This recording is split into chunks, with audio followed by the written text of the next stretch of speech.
Dans cette vidéo, je te parle du programme de mobilité francophone. C'est un programme parmi tant d'autres qui permet et qui favorise l'immigration des personnes vers le Canada. La particularité de ce programme, c'est qu'il met en avant l'immigration des personnes qui ont pour usage de langue d'expression, la langue française. Mon intention dans cette vidéo, c'est de te montrer non seulement la particularité de ce programme et ses avantages, mais surtout de démêler beaucoup de confusion que j'ai eu des retours de plusieurs abonnés. Sans prétention, je vais te dire clairement et simplement, comme d'habitude, pour qui ça s'adresse et comment faire pour en profiter. Reste donc jusqu'à la fin pour ne rien rater et pour comprendre simplement et clairement comment toi, ou alors est-ce que toi, tu es éligible, est-ce que ça va être finalement le créneau par lequel tu vas t'établir au Canada, tu vas réussir ton projet d'immigration vers le Canada.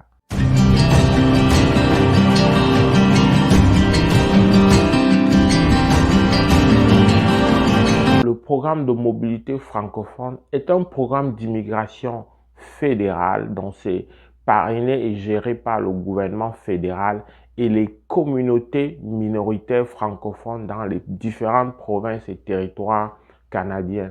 Alors, ce programme entre dans un programme beaucoup plus grand qui s'appelle Programme de mobilité internationale. C'est un programme qui a de commun avec les autres programmes le fait qu'il favorise l'immigration des travailleurs qualifiés. On va toujours rappeler que ici, dans travailleurs qualifiés, on sous-entend des personnes qui occupent des postes de niveau de compétence 0, A ou B. Okay? C'est donc finalement un programme d'immigration des personnes francophones vers toutes les régions et provinces du Canada à l'exception du Québec.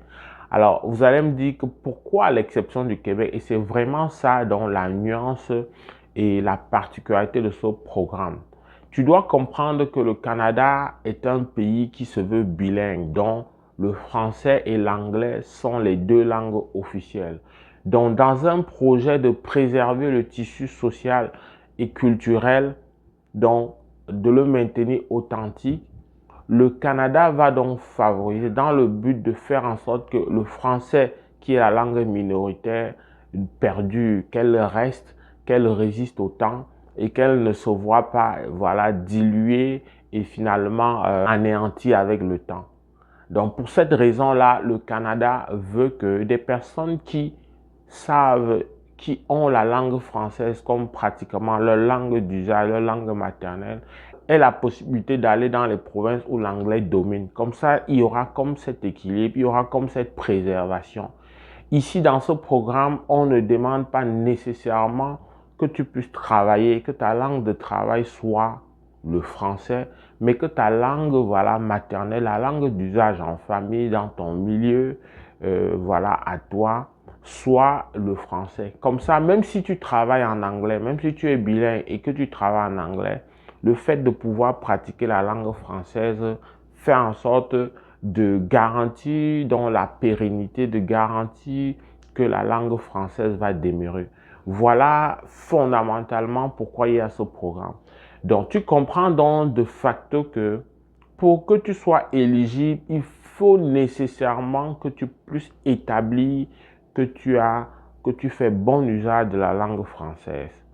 Alors, j'ai eu un abonné, quelqu'un avec qui je traite en privé, que j'accompagne et qui insistait même à envoyer un lien de vidéo pour me persuader que c'était un programme qui n'exigeait pas des tests de langue française, qui n'exigeait pas de vérifier le niveau de langue française. Eh bien, je dis clairement non. C'est vrai que sur le principe, c'est présenté comme étant un candidat doit prouver qu'il fait usage de la langue française. Mais c'est précisé pour que ce soit uniforme, pour que ce soit la même chose pour tous les candidats. C'est bien clair et précisé qu'il va falloir démontrer ça à travers un test de langue, un test qui est reconnu, un test pour lequel ton niveau de compétence linguistique corresponde au niveau 7 selon l'échelle de niveau de compétences linguistiques canadien. C'est vrai que de manière implicite, ça peut vouloir dire que si l'agent d'immigration a des garanties que tu fais bon usage de la langue française, ben, il ne va pas nécessairement recourir à ces tests. Mais ça reste que pour que ce soit formel, pour que ce soit équitable pour tous, c'est précisé vraiment dans le déroulé de ce programme. C'est clairement précisé que le niveau de langue 7 doit pouvoir être vérifié, doit pouvoir être établi. L'agent doit pouvoir être convaincu que ce niveau est obtenu. Tu vas me dire que mais jusqu'ici, en quoi c'est différent des autres programmes? Parce que les autres programmes, il y a toujours quelque part le test de langue qui n'est pas loin. Il y a toujours l'exigence d'un test de langue. Alors la particularité de celui-ci, et c'est vraiment en ça que on parle de mobilité, c'est que ce programme laisse la possibilité aux candidats d'obtenir une dispense de l'évaluation d'impact du marché du travail. Dans le processus d'obtention d'une offre d'emploi, ton employeur pour toi doit faire l'évaluation de l'impact du marché du travail pour cet emploi qu'on veut t'octroyer, qu'on veut te confier.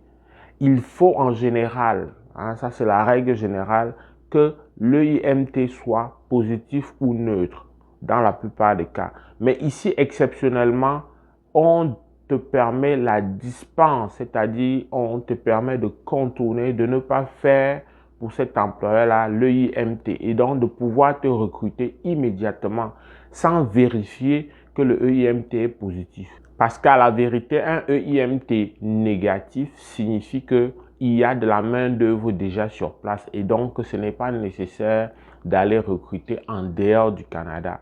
Donc ici, faire la dispense, c'est fermer donc pratiquement, exceptionnellement, les yeux sur ce qu'il y ait potentiellement des candidats qui puissent compléter, qui puissent remplir cette fonction-là, qui puissent occuper cette fonction. Donc ça, c'est la particularité et le charme, donc l'avantage de ce programme. Une fois que j'ai donné cette particularité, il y a des avantages qui découlent donc de ce programme qui ressemblent aussi aux avantages qu'on a ailleurs. Alors, c'est quoi dont je parle? La première chose, c'est que l'employeur lui-même fait la démarche et paye des frais. L'employeur est particulièrement motivé ici de payer des frais de conformité parce que ces frais sont remboursables. Et donc, il sait qu'en engageant un peu d'argent pour ton offre d'emploi, il peut être remboursé si tu n'as pas de visa. Il peut même tout simplement être dispensé, c'est-à-dire on peut l'élargir, lui laisser, lui permettre de faire l'offre d'emploi sans même avoir payé ses frais. Ça existe et c'est autant de flexibilité. Une chose qui est obtenue donc, c'est qu'une fois, parce que pour immigrer, tu auras compris que ça demande toujours l'offre d'emploi, même s'il y a une dispense de EIMT. Mais l'offre d'emploi donc ouvre la voie donc à un permis de travail. Et ce permis de travail que tu obtiens ouvre la voie à un permis de travail de ton conjoint ou de ta conjointe. Alors, j'espère clairement que tu auras compris la nuance, la particularité de ce programme. Donc, il n'est mentionné nulle part qu'on est dispensé du test de langue, mais oui, on est dispensé de l'EIMT, c'est-à-dire l'étude d'impact sur le marché du travail de cet emploi-là. J'espère que cette vidéo t'aura aidé à démêler, à voir clairement c'est quoi le programme de mobilité francophone. En tout cas, si tu as des questions, ne te gêne pas de nous laisser des commentaires. Si tu as aimé la vidéo, like. Au plaisir de te retrouver dans le cadre d'une prochaine vidéo. Porte-toi bien. Boula!